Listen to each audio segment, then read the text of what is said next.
Eto na, paborito ng lahat. Real Talk 101 episode 37, Wednesday, 3rd of January 2024. Again, Happy New Year to each and everyone. If you want to book for a full private reading, please leave a comment or drop a message right there. Pero kung gusto nyong mapanood sa YouTube, yung mga readings ko or everyday na uploads, andoon din yun sa YouTube. And please do support, no? Invite your friends to subscribe sa YouTube channel natin kasi yung mga revenues napupunta sa mga senior citizens, street children, at saka sa stray dogs and cats. So, parang kawang-gawa nyo na rin yan sa bagong taon. Kung gusto nyo mag-donate sa Piso Caravan, message lang po kayo, okay?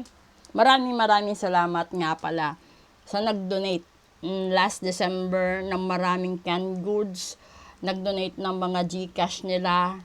Kasi yun yung binili ko ng mga pagkain doon sa mga bata. At nagpalaro din tayo. Okay?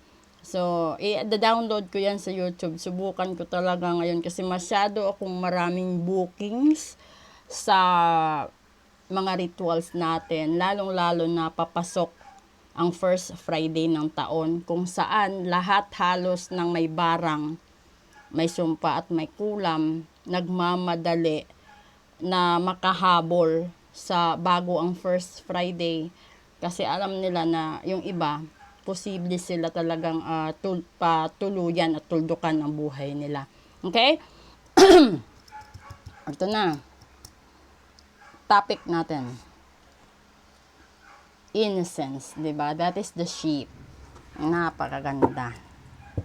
Bago. Okay. So, ito, babasahin natin. You are encouraged to reconnect with your inner child in order to become more spontaneous and playful and consider what life has to offer with a greater sense of wonder. Take some time this week to get in touch with the innocence and vulnerability in you. So, ibig sabihin nito, masyado ka sigurong sagad sa maraming iniisip na problema sa hinaharap. Kasi real talk, lahat ng tao ngayon walang pera. Kasi kakagaling lang sa maraming expenses, no? And then, yung iba, papasok pa. Kailangan pa talagang naghikab ako. Kailangan pa talagang magtrabaho 1-2 linggo bago kumita ulit ng pera. And then, yung iba kasi, may no? Yung iba kasi may hiram last December. So, ibig sabihin nun, yung January, February nila, ibig sabihin, wala silang extra. Unless kung magkakaroon sila ng overtime pay. Kasi dun lahat ibabawas kung ano man yung mga loans nila last month. Diba? Alam nyo naman yan. Hindi naman yan ipinagkakaila. Yung iba kasi, malayo pa, nakuha na yung 13 month. Mid-year pa lang, nakuha na din na eh. Yung iba nga, di ba? Yung iba sa totoo lang, yung iba sinasangla nila yung 13 month nila. Yun, yung ATM, ang dami nilang loans, ang dami. May mga ganun tao. So, ini-encourage kayo, real talk ngayon ni Universe, na huwag magsyadong nakatutok sa problema. Kasi yung problema na yun. Alam mo na problema yun, real talk. So, yung mag-focus ka doon sa paghahanap ng solusyon sa problema mo. At, yung solusyon sa problema mo, halimbawa, may bayarin ikaw. Ang solusyon doon, maghanap ka ng additional source of income to settle. Yan. No? Huwag kang maghanap ng isa pang uutangan para ibayad ulit sa isang utang. Kasi magiging yan parang domino effect. And that's the real talk. Kaya lumulubog ang mga tao. Yung binubuhay ninyo, yung nagpapa 5-6 at yung nagpapahiram ng mga bangko, financing firms, ano pa meron doon, pension firms, or whatever you call that, di ba? So that's the real talk right there. Kung sinasabi, yung pagiging inosente mo, di ba kapag inosente ka, marami kang iniisip na paano gaganda ang buhay mo sa simpleng pamamaraan. That's the real talk right there. Kasi, alam mo sa sarili mo, halimbawa, yung kinikita mo is 500. Tapos may anak ka. Yung anak mo minsan nakagatas pa, nakadaya, pero yung iba, yung anak nag-aaral na. Paano na lang kung ikaw yung tipo ng tao na may nagagatas, na may nag-aaral din. And then at the same time, ikaw nagtatrabaho ka din. So, paano ang 500? Diba? Hindi kasya. So, wag mong sanayin ang sarili mo na manghiram lagi or mag-cash advance lagi. Wag ganun. Kasi nakakapagod magtrabaho or pumasok sa trabaho na alam mo na wala kang kukuning pera pagdating ng sahuran.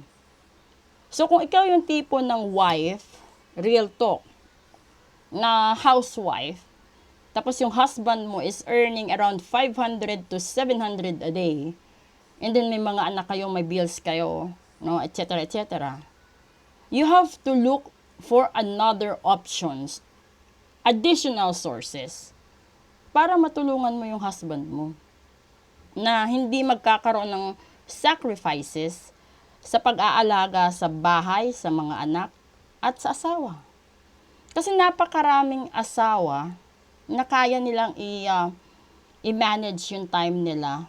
And then, in an hour or 4 hours a day, kaya nilang kumita kahit 1,000 isang araw. So, that is an additional of 30,000 per month sa sarili mo. Kung 500 ang araw ng husband mo, and then you're earning 1,000, so that is 45,000 in a month. So, kung may 3 anak ikaw, may mga bills, etc., no need for you na umutang or mangutang pa. Yung gagawin mo, real talk, pagkasyahin mo, yung meron ka. Pagkatapos mo magbayad ng bills, mag-imbak ka ng canned goods, mag-imbak ka ng gamot, bigas, no? Mga ganun. And then, kung ano man yung matitirang pera, itabi mo. Wag mong problemahin kung paano mo uubusin. No? Kasi hindi sa lahat ng panahon, real talk, kaya mong magtrabaho. Darating din ang panahon, minsan nilalagnat, nagkakaroon ng trangkaso, hindi makakapasok. Ibig sabihin, kapag ganun, okay lang. Kasi may tabi kang pagkain, bayad ka sa bills mo on time, and then you still have enough money sa buhay mo, sa bulsa mo para i-sustain kung magkaroon man ng mga ganong sitwasyon. So kung baliktad, real talk, no? Wala ka nang income, yung husband mo kumikita, nakakarampot, ipambili mo pa ng kung anong-ano, ay yung anak mo di makakain ng tama, hindi ka makabayad ng bills, ang dami mga problema. Doon manggagaling ang isang issue na mapapagod ang padre de pamilya at minsan yung breadwinner, no, mas pipiliin pa na magpakamatay. That's the real talk. So, wag niyo nang antayin na dumating sa punto, real talk, na yung tao na nagbibigay sa inyo, isumuko na. Huwag ganon. So, real talk, tulungan nyo. No? You have to be vulnerable. Ibig sabihin nun, kung ikaw naman yung punto sa usaping pag-ibig, kung may mahal ka, sabihin mo habang maaga pa. Kasi malay mo, kinabukasan, sa susunod na araw, sunod na linggo, at sa susunod na buwan, yung atensyon ng taong inaakala mong available pa, ay mababaling doon sa iba. Kung kailan ka nagkaroon ng lakas ng loob, wala ka nang babalikan. Diba? O, di manghihinayang ka. So ngayon, ito sa sitwasyon. Ganun din sa ritual, sa barang, sa kulam, sa sumpa, gayuma. Habang may panahon pa, bago ang first Friday ng taon, magpatanggal ka na ng kamalasan, magpatanggal ka ng barang, kulam, sumpa, gayuma, etc. Para hindi na talaga ito magiging continuous hanggang sa dulo ng 2024. Good afternoon!